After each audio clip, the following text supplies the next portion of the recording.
vous savez, Vital Kamerhe a toujours été et restera toujours avec la majorité. Il est de la majorité et il ne faut pas prendre l'UNC de Vital Kamerhe comme étant un parti d'opposition. Et je l'ai toujours dit et je le dis. Et lorsque vous dites non, je ne veux pas qu'on tue les Congolais, mes frères, je ne veux pas qu'on pille la richesse de la République démocratique du Congo, vous me dites qu'on fait du cinéma. Mais maintenant, ce qui est vrai, les Congolais doivent le savoir, je les regarde dans les yeux. Tant que Joseph Kabila sera président de la République, il n'y aura jamais des élections, il ne les organisera jamais. Parce qu'il n'en veut pas, j'y suis, j'y reste. Il ne le fera pas.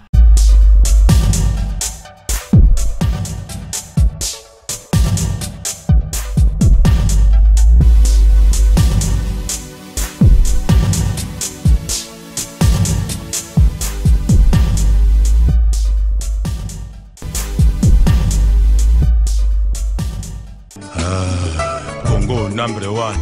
Bolingo na biso bana ya Congo ezali ya makila. Monsieur le député, merci d'avoir accepté notre invitation. Bienvenue dans Droit de Cité. Merci. Monsieur le député, alors, d'entrée de jeu, moi je voudrais vous faire réagir sur la situation politique en RDC.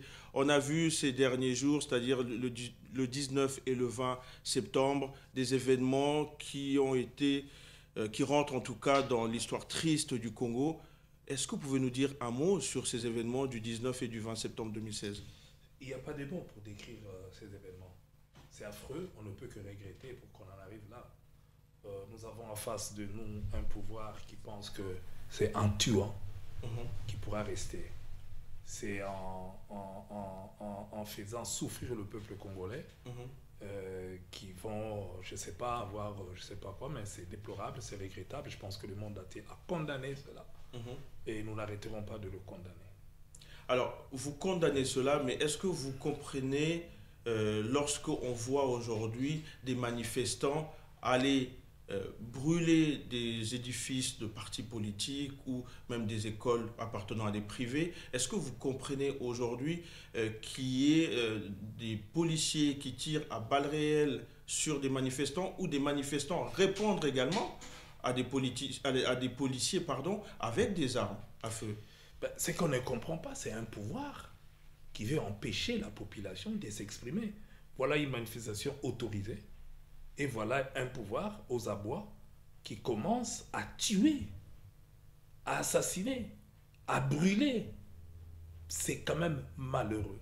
On ne peut pas accepter ce qui s'est passé et surtout fait par des hommes en uniforme. Mais avez-vous vu également des manifestants de leur propre chef rentrer par exemple au siège du PPRD et sortir des sièges et les casser, pardon? Je vais vous dire une chose. Vous êtes chez vous, on vous tue, on tue vos enfants, vous faites quoi? Vous croisez les bras? Je ne justifie aucune violence. Personnellement, je peux condamner la violence d'où qu'elle vienne. Oui. Mais la provocation par l'État, et je pense que le monde entier a compris, c'est inadmissible, nulle part au monde, et personne ne peut cautionner cela. Et nous condamnons. Et pire encore, c'est cette silence de la part de l'autorité. Beaucoup de gens pensaient que le président de la République ne rigolait pas, ne souriait pas. Mais vous l'avez vu en Tanzanie, parmi les siens. Oh combien, hein, il était joyeux, on l'a vu, alors qu'on vient de tuer chez vous. On l'a vu ô combien. Voilà pourquoi nous disons que nous regrettons aujourd'hui, parce que Joseph Kabila vient de nous faire voir qu'il n'aime pas le Congo, qu'il n'aime pas les Congolais. Et il ne les a jamais aimés. Il ne les a jamais aimés. Et quand vous prenez l'interview faite par son frère, et ça explique tout, lorsqu'il dit qu'on n'a jamais même su qu'on était des Congolais. Donc pour eux, nous arrivons dans un terre conquis, et nous faisons tout, nous tuons, nous brûlons, et c'est ou c'est nous, ou c'est rien, donc c'est des faibles. Et ça, il se trompe, parce que ce que nous avons vu, aucune déclaration de la part du chef de l'État, ni du Premier ministre. On n'a vu personne regretter. Vous savez que nous, les Congolais, le président de la République nous traite comme des moutons. On vient de comprendre ça maintenant. Vous vous souviendrez qu'au mois le 31 décembre, lorsqu'on a pris vos confrères de la RTNC, d'ailleurs même les journalistes de la RTNC sont pris en otage aujourd'hui par le pouvoir. Attendez. Ils ne peuvent pas faire le boulot. Je reviens, je vais vous signaler une chose. On prend en otage en direct, suivi par les télévisions du monde entier, des journalistes, par ce qu'on a appelé les gens des sectes de Mukukubila, entre guillemets, ça reste à vérifier. Mais qu'est-ce qui s'est passé? On a tué des gens. Mais on ne les a même pas reçus. Aucune déclaration du président de la République, ni les recevoir, ni venir visiter. Attendez, ce qui s'est passé, personne. Et ça, vous pensez qu'on aime le Congo, on aime les Congolais?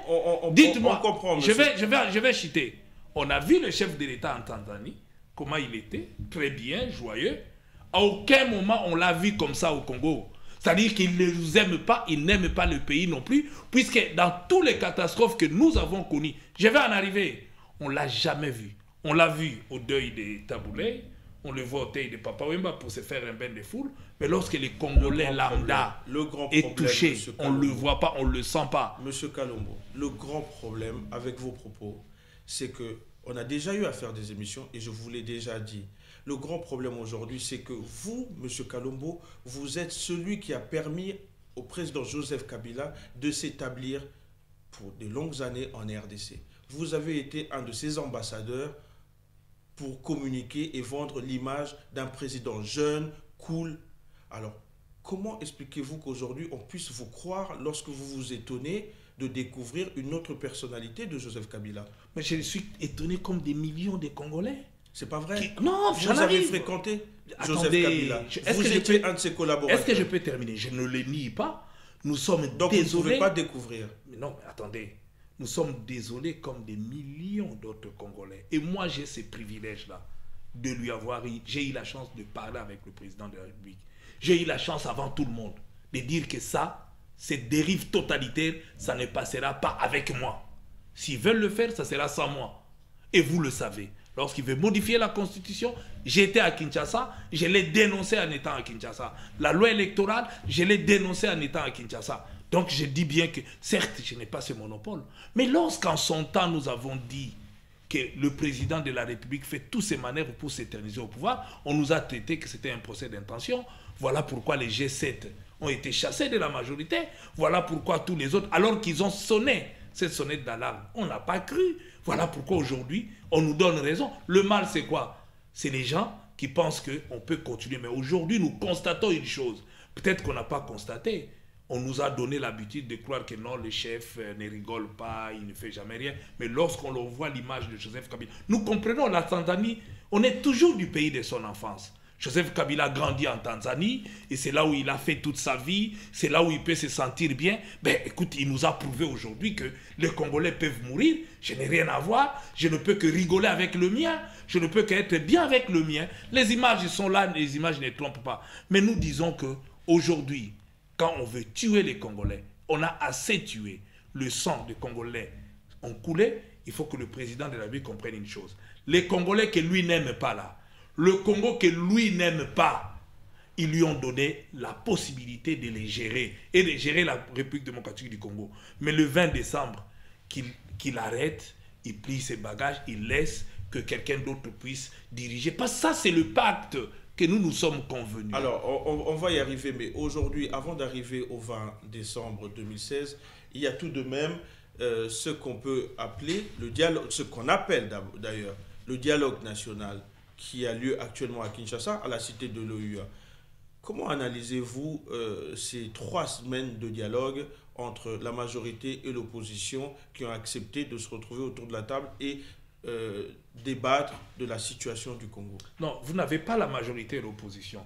Vous avez la majorité présidentielle avec ses alliés et vous avez les quelques naïfs opposants. Il y en a peut-être que 2. Des opposants. Attendez, il n'y en a que 2. C'est l'opposition. Non, je termine. Il n'y en a que 2. Je prends Badi Banga et nous avons Jean-Lucien Mboussa, qui certes ont toujours été dans l'opposition, mais qui courent derrière les postes, qui pensent que maintenant c'est notre tour pour avoir des postes. Il y a M. Vital Kamerhe qui a obtenu 9% à l'élection présidentielle. C'est quand même quelque chose de significatif. Mais vous savez, Vital Kamerhe a toujours été et restera toujours avec la majorité. Il est de la majorité et il ne faut pas prendre l'UNC de Vital Kamerhe comme étant un parti d'opposition. Et je l'ai toujours dit et je le dis. D'ailleurs, maintenant, ce sont des affirmations sans preuve, puisqu'aujourd'hui, comment ça? Monsieur comment il va devenir Premier ministre depuis plusieurs années. Comment il œuvre aujourd'hui pour redevenir Premier ministre? C'est le poste qu'on lui avait toujours promis. Maintenant, il œuvre pour devenir Premier ministre. L'article 78 de la Constitution est clair. On ne peut être Premier ministre que la personne ici. Et lorsqu'il revendique haut et fort que nous voulons prendre la primature, ils ne peuvent le prendre qu'en étant dans l'opposition. Monsieur Kalombo, est-ce que vous savez que vous et vos proches, vous faites aussi la même démarche que Vital Kamerhe, c'est-à-dire collaborer avec Monsieur Kabila et, in fine, vous faire opposant pour des postes? Non, personne n'a collaboré avec lui pour se faire opposant et poursuivre les postes. Vous finissez opposant, vous finissez opposant, M. Moïse Katumbi finit opposant, M. Kamitatou finit opposant. Non. Monsieur Roger, il ne faut pas caricaturer les choses, vous êtes un grand journaliste. Merci. La politique, elle est dynamique. On n'a pas le droit de s'éterniser, même lorsque on pense que la personne avec qui je partage le même point de vue aujourd'hui, s'il change demain, je dois continuer à le poursuivre. Vouliez-vous que moi, Francis, je continue à soutenir le président de la République lorsqu'on tue avec sa bénédiction, puisque personne n'est sanctionné. Lorsqu'on viole, lorsqu'on tue, lorsqu'on pille, et vous voulez que nous puissions cautionner cela. Et lorsque vous dites non, je ne veux pas qu'on tue les Congolais, mes frères, je ne veux pas qu'on pille la richesse de la République démocratique du Congo, vous me dites qu'on fait du cinéma. Moi, je ne vous ai pas dit qu'on fait... Oui, mon interrogation, ce n'est pas de dire que vous faites du cinéma, mais c'est faire une comparaison entre ceux-là qui ont collaboré avec Joseph Kabila, qui sont devenus des opposants, durant plusieurs années, quasiment 5 années au sein de l'opposition, et vous dites qu'ils ne sont pas des opposants. Mais ceux qui ont 2-3 mois de caractéristiques, qu'on pourrait dire, d'opposants, vous les valorisez, et celui qui a fait 5 ans... Monsieur Roger, ça c'est un faux débat.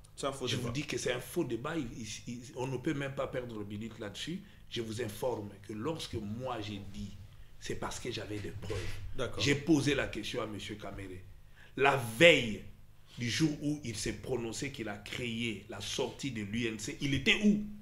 Il était chez le président de la République, avec qui ils ont eu une discussion pendant 2 heures. Pensez-vous... Et dites-moi... Non, mais je termine mon raisonnement. Allez-y.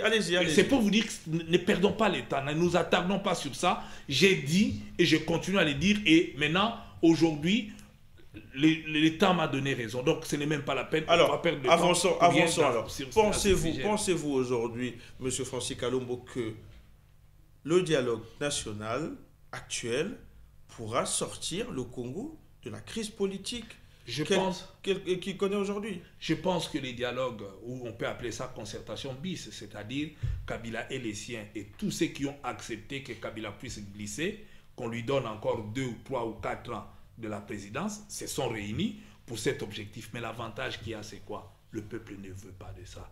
Et le peuple a démontré qu'il ne veut pas. Le président de la République, tout comme sa majorité telle qu'il est en train de le faire, c'est-à-dire l'opposition présidentielle et la majorité présidentielle, c'est ça, ceux qui sont là-bas. C'est l'opposition présidentielle et la majorité présidentielle. Et l'opposition de Kabila qu'il a fabriquée, qui est avec lui pour le soutenir, et sa majorité avec qui ils veulent gérer le Congo de demain, prouveront devant eux le peuple. Le rassemblement, avec le rassemblement. Le peuple. Puisque le rassemblement, le président du rassemblement a donné un seul mot d'ordre. Il a demandé à la population de se prendre en charge. Ils se sont pris en charge. Donc, qu'est-ce que vous voulez? Ils auront en face de la population qui ne leur donnera pas un jour de plus. Pas un jour de plus. Et moi, je pense que c'est quand même regrettable. Si le président de la République aimait les Congos, aimait les Congolais, il n'allait pas faire ce qu'il est en train de faire aujourd'hui. Parce que le Congo l'a accepté. Le Congo l'a donné tout jusqu'à faire de lui président de la République. Il n'a pas à nous rendre au Congo ce qu'il est en train de faire aujourd'hui. Tuer, sans même un mot de compassion. C'est grave. Mais monsieur Kalombo, je pense que vous êtes, je ne pense pas, vous êtes un juriste et vous avez aussi bien suivi les délibérés de la Cour constitutionnelle sur l'article 70. Alors, comment voulez-vous qu'au 20 décembre, M. Joseph Kabila quitte le pouvoir alors que la Cour constitutionnelle elle-même a statué sur ou a interprété l'article 70? Monsieur Roger, vous êtes un grand journaliste que je respecte d'ailleurs. On vous voit à travers le monde, vous sillonnez le monde. Et en tant que journaliste, je vais vous donner un conseil. Moi, j'ai eu un avantage d'être encadré dans ce travail d'avocat par Maître Gérard Lédy.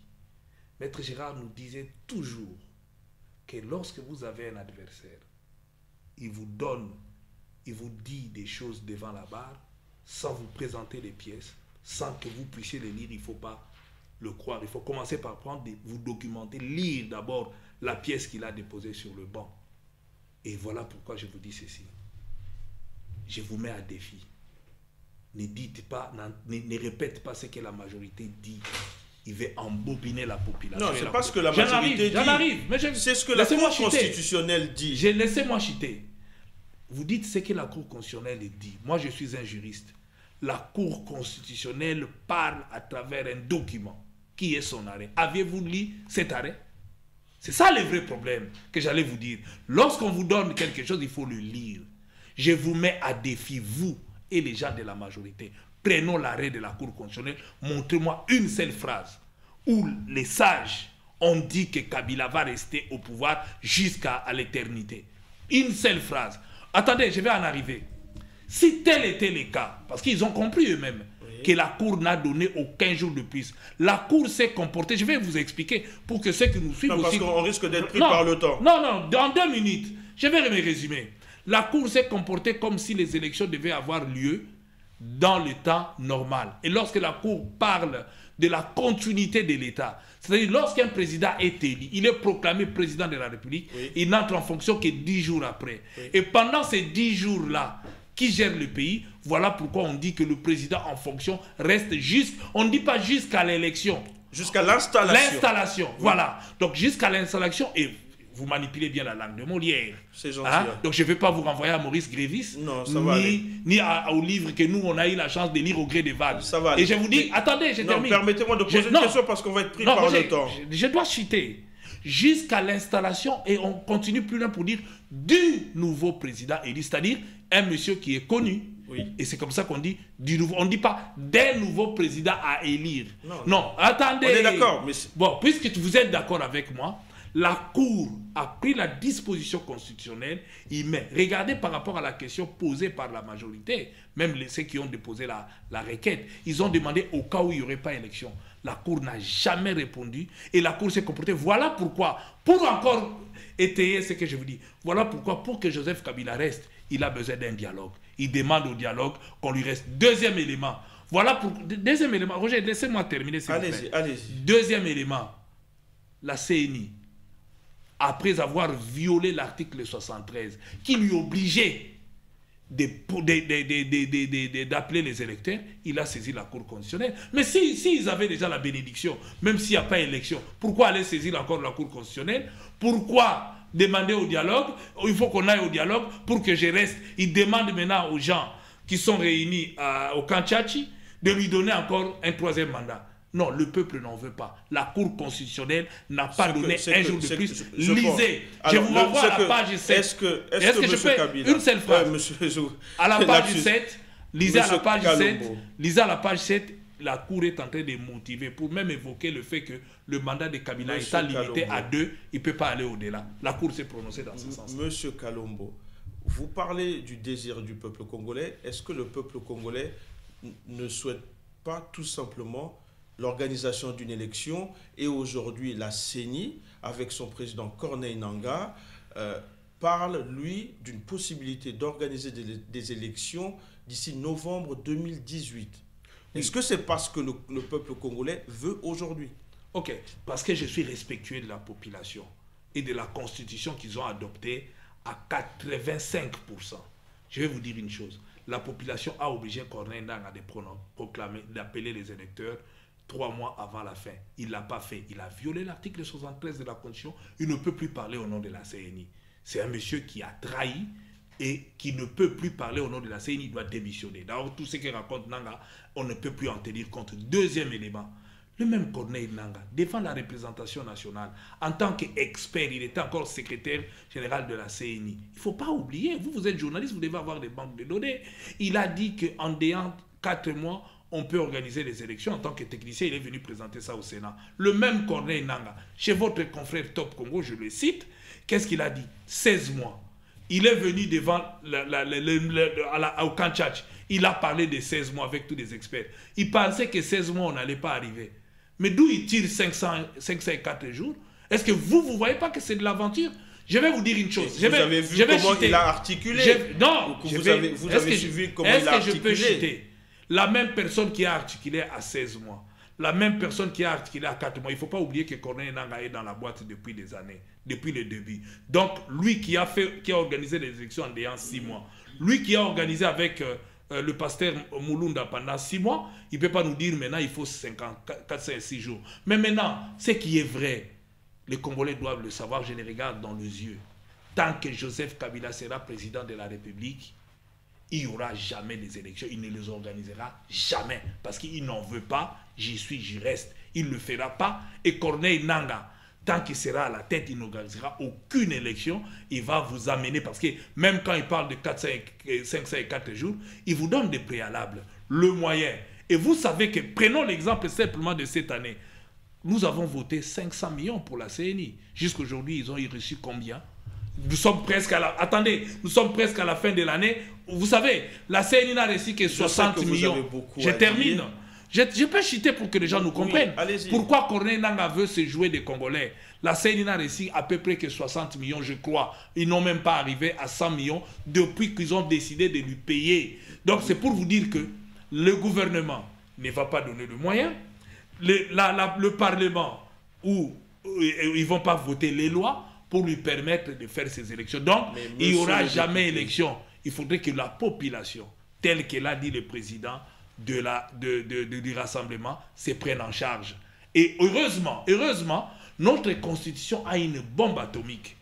C'est l'article 64 que le peuple a mis. On lui donne le pouvoir de s'autodéterminer. Mais vous savez aussi que l'article 64 a l'autre alinéa qui protège les institutions en cours. Oui, mais lorsque les institutions ne sont plus en cours, ils feront quoi? Parce que justement, c'est là où l'article 64 vient à remplacer, puisqu'on dit toute personne qui va gérer en violation de cette constitution, l'alinéa 1 nous donne le droit. Maintenant, eux là, s'ils veulent appliquer le deuxième alinéa, ils vont trouver ils sont illégitimes. À partir du 20 décembre, l'institution président de la République devient illégitime et au même moment, il devient illégal. Monsieur Kalombo, permettez-moi, parce que sinon, vraiment, la réalisation va nous couper. Ce que je voudrais vous dire ou vous demander, c'est Raphaël Katebe Katoto, grand frère de votre ami Moïse Katumbi, était l'invité d'Œil d'Afrique et il a proposé, pour lui en tout cas, il parle d'une transition avec M. Etienne Tshisekedi à la tête de cette transition. Est-ce que cela respecte les règles et la constitution congolaise? Merci. Moi, en tant que juriste, je ne parlerai pas de la transition, puisque la transition, c'est on met la constitution entre guillemets, nous voulons entrer dans une autre, donc il y aura une autre nouvelle constitution. C'est comme ça que vous voyez les gens de l'OIA parlent de la transition, parce qu'ils ont un autre plan en tête. C'est-à-dire qu'après ici, puisque nous serons dans une période transitoire, il faut qu'on rentre dans la 4e République avec une nouvelle constitution. Nous parlons d'un régime d'exception.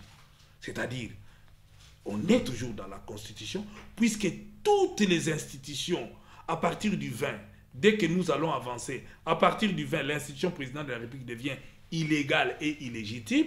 Par contre, l'Assemblée nationale, à partir du mois de février au mois de mars, devient illégitime, mais légale. Et à partir du moment où nous aurons toutes les institutions de la République dans le fameux glissement. Je termine. Qui seront plus dans la légitimité de pouvoir représenter le peuple, eh bien, nous allons mettre en place ce régime d'exception qui va permettre à ce qu'on puisse passer aux élections pour que la Constitution puisse être respectée. Là, nous ne sortons pas du cadre. On met ce régime d'exception pour permettre à ce qu'on puisse organiser uniquement les élections. Maintenant, si on peut mettre le président Etienne Tshisekedi à la tête de pour gérer le pays pendant cette période, il n'y a pas de mal à ça. D'ailleurs, c'est un souhait que moi, personnellement, j'ai toujours souhaité, puisque à partir du 20, le président de la République, Joseph Kabila, ne peut plus engager la République démocratique. Mais monsieur Kalombo, savez-vous ce qu'on vous reproche, vous autres membres du Rassemblement? Je suis membre du PPRD, je ne suis pas membre du Rassemblement, moi. Pourtant, on vous voit dans toutes les réunions du Rassemblement. On vous a vu à Genval. Oui, mais j'ai été invité en tant que personnalité qui a de l'expertise par rapport à la politique en République démocratique. Vous maintenez que vous êtes en fait membre de la majorité présidentielle. Oui, je suis membre fondateur du PPRD. Non, membre de la majorité présidentielle. Oui. Et ce qui se passe, je suis contre. Voilà. C'est ça, si vous voulez pour être clair. Je suis membre, mais ce qui se passe dans ma famille, je condamne. Alors, et je suis contre. Alors, comment interprétez-vous le comportement ou l'attitude du rassemblement qui tient absolument à voir M. Moïse Katumbi participer au dialogue alors que M. Moïse Katumbi est poursuivi pour des faits privés, le rassemblement tient également à voir M. Diomi Ndongala sortir de prison alors qu'encore une fois, ce sont des affaires privées qui le concernent et qui ne sont pas qualifiées à caractère politique. Comment interprétez-vous ce jusqu'au boutiste du rassemblement? Ben, vous savez, nous, on n'a pas de leçons à recevoir. Je pense qu'aujourd'hui, l'opposition n'a pas de leçons de morale à recevoir de la part du pouvoir. Parce qu'on sait que le procès de Moïse Katumbi, c'est un procès bidon, monté de toutes pièces et qui ne tiennent pas debout. Je vais en arriver. Oui. Revenons si au vous pouvez dossier... juste être court, s'il vous plaît. Oui, je suis très court. Revenons au dossier Diomi Ndongala. La même chose, la moralité. Vous vous souviendrez que nous avons une jurisprudence, c'est-à-dire que Evoloko Lailai, musicien de son état, a été condamné pour viol. Mais le pire encore, c'est que c'est la première dame en personne qui est allée faire sortir Evoloko de la prison, a été graciée. Si on est capable... Attendez, oui. Si la majorité est capable de gracier Evoloko parce qu'un musicien va chanter pour eux pendant la campagne, pourquoi ne pas gracier aussi Diomi Ndongala? Comment vivez-vous le fait qu'aujourd'hui Diomi Ndongala soit en prison alors que vous étiez l'avocat des partis civils? Comment vous le vivez? Mais attendez, mais les affaires sont des affaires des partis. Je n'étais qu'un avocat, les affaires ne me concernent pas. Les affaires sont des affaires des partis. Et Diomi a été condamné, coulé en force de choses jugées. Maintenant, ce qu'on demande, c'est que Diomi soit gracié, comme on a gracié Evoloko. On ne peut pas nous opposer, question de morale, en disant qu'on ne peut pas gracier un violeur. Je vais vous donner un autre exemple. Bosco Taganda, poursuivi pour crime par la CPI. On a demandé au président de la République de les livrer. Il a refusé. On l'a même promis général. Au nom de la paix. Attendez, je vais en arriver. Au nom de la paix, est-ce qu'avions-nous à apprendre de la majorité? Moi, je suis de la majorité. Je connais la maison. Je connais ce que la maison a fait en bien, tout comme en mal. Et je vous réponds, on n'a pas de leçons à donner à l'opposition en termes de morale ou en termes de grâce. Parce que Bosco Taganda aujourd'hui... Est-ce que l'intérêt du Congo... Est-ce que je peux citer? Non, mais vous allez... Bosco Taganda a fait mieux que la République démocratique du Congo. C'est-à-dire, ils l'ont livré à la CPI. Alors que le président de la République a refusé de le livrer à la CPI au nom de la paix.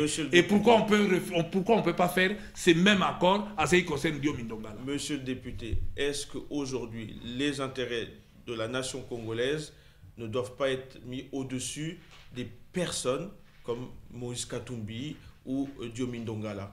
Mais justement, ça doit être mis au-dessus. Voilà pourquoi nous demandons à la majorité d'arrêter. D'ailleurs, nous sommes en train de les aider. Vous vous souviendrez, parce que moi j'ai l'impression que le Congolais oublie. Il y a un problème de syntaxe, parce que vous dites être membre de la majorité, mais vous dites nous demandons. Qui sont ces nous? Moi y compris. Je peux être de la majorité et demander que mon patron... Mais c'est qui les nous? Vous êtes avec qui? Je suis avec ceux qui demandent la libération. Ceux qui demandent qu'on arrête. Je suis avec eux. Même s'ils sont dans l'opposition, je suis avec eux. Je vais vous donner un autre exemple. Mais on a vu le président de la République. Vous savez, il y a quelques jours, on avait le plus jeune prisonnier en République démocratique du Congo politique. La jeune fille de la Lucha. Qu'on a libérée. Et on les a traités de terroristes. Mais Kabila a fait libérer des terroristes. Rebecca. Mais attends, on les a traités des terroristes, non? Mais Kabila finit par libérer des terroristes. Prenons un exemple encore. Si vous pensiez, moi je ne suis pas sûr qu'ils étaient des terroristes, mais on les a traités comme tels. Et d'ailleurs, ils ont eu le courage de les répéter devant le président de la République. Vous nous avez traités de terroristes. Mais voilà un président qui dit non. Moi, je ne vous ai jamais traité de terroristes. Mais celui qui les a traités de terroristes n'est pas sanctionné. C'est-à-dire qu'il l'a fait avec sa bénédiction. Aujourd'hui, ce qui est regrettable, c'est la non-considération des Congolais et du Congo par le président de la République.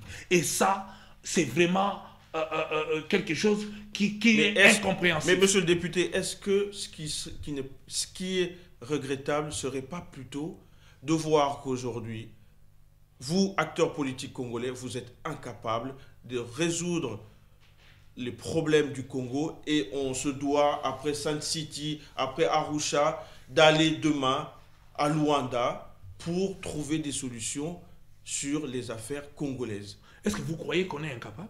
Nous avons en face de nous quelqu'un C'est qui... ce que vous Attends, démontrez. je termine. C'est ce que vous démontrez. Je termine. Il La faut classe pas- politique faut pas congolaise faire démontre cela. Non, il ne faut pas faire l'amalgame.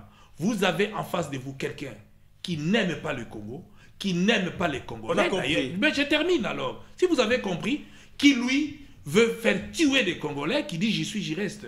C'est un terrain conquis. Et on vous son propose un frère dialogue dit- national, et vous son- refusez d'y Non, je termine. participer. Et son frère qui vous dit, je ne savais même pas que j'étais Congolais, donc j'ai découvert ça par hasard, et nous sommes ici, nous ne partirons que quand nous voudrions. Ça, Et c'est à en laissant votre ça charge, chez parce que quelqu'un. vous étiez Mais Jeune amis Afrique. et vous, Mais vous, je ne les termine. avez- vous ne leur avez même pas appris à être congolais, vous-même Je communiquant. vais vous dire une chose, si votre ami tue, vous allez l'applaudir ou vous allez le dénoncer à la justice. Pas du tout, mais vous étiez Non. amis, vous Est-ce auriez pu que leur apprendre vous- déjà à être congolais. Monsieur Roger, est-ce que vous, si votre ami tue, vous allez les dénoncer ou vous allez le protéger? Vous aurez pu leur Je apprendre dis, à être congolais. Moi, je dénonce ce qui n'est pas.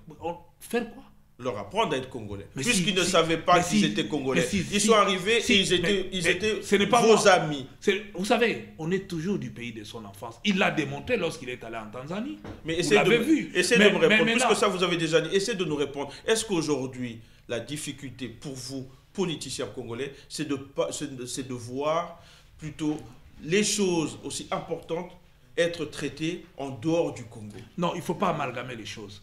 Les Congolais, ceux qui aiment le Congo, qui aiment la patrie, n'accepteront jamais ça et ne feront pas ce qu'est en train de faire le président de la République aujourd'hui, à savoir s'éterniser au pouvoir pour tuer. Parce que qu'est-ce que Kabila va encore nous apporter de plus, en dehors de chercher à régner par défi? Nous nous sommes mis d'accord à Sun City, puisque Kabila n'avait pas gagné la guerre, pour qu'il y ait un pacte républicain à Sun City pour gérer le Congo. Dorénavant, voilà comment le Congo va être géré. Mais au jour d'aujourd'hui, on rompt ces pactes-là. Voilà pourquoi on veut se retourner vers les autres, justement, comme vous dites. Nous, on n'est pas d'accord avec ça. Vous n'êtes pas d'accord sur le fait Est-ce que je peux d'aller terminer? à Luanda? Nous ne sommes pas d'accord, c'est la honte. C'est lui qui veut aller à Luanda pour rester au pouvoir. Nous, on ne veut pas. Vous allez, donc, La population- allez-vous y participer ou non? Moi, personnellement, je dirais non. Moïse on me Katumbi y participera? Si on me pose la question, Vous êtes un proche de Moïse Katumbi. Est-ce que Moïse Katumbi participera? je peux vous répondre. Dites-moi. Je vous dis, moi, à titre personnel, je ne vois pas ce que nous irons chercher à Luanda. Luanda peut prendre les initiatives parce que c'est un pays frontalier, il a des soucis. On pense que le Congo ne peut pas s'embraser. Maintenant, c'est la personne qui met les gens en difficulté qui doit s'amender, qui doit se suicider en tant que jouisseur et ressusciter en tant que patriote, comme disait le professeur Arthur Zaïdi Ngoma, paix à son âme, pour que triomphe la patrie. Mais aujourd'hui, le président de la République actuelle, nous l'avons accepté, il a géré le Congo, nous l'avons élu 2 fois même. La moindre des choses, ça allait être de laisser en paix le Congo. Maintenant, qu'est-ce qu'il est en train de faire? C'est autre chose. Donc moi, je pense qu'aller à Luanda, c'est son échec. C'est son échec de ne pas vouloir organiser... Ici, ce n'est même pas qu'il ne peut pas organiser les élections, c'est différent. Il ne veut pas. Les gens doivent savoir qu'il ne veut pas et il ne le fera jamais. On a compris. Donc Joseph Kabila, tant qu'il est là, il ne organisera jamais les élections. Voilà pourquoi la population doit se prendre en charge. On a bien compris, monsieur le député. En tout cas, monsieur le député, merci d'avoir répondu à nos questions. Merci d'avoir accepté cette invitation dans Droit de Cité. Chers internautes, merci d'avoir suivi Droit de Cité avec monsieur Francis Kalombo, député national congolais et, comme il aime le dire, membre fondateur du PPRD, le parti au pouvoir. À bientôt. Au revoir.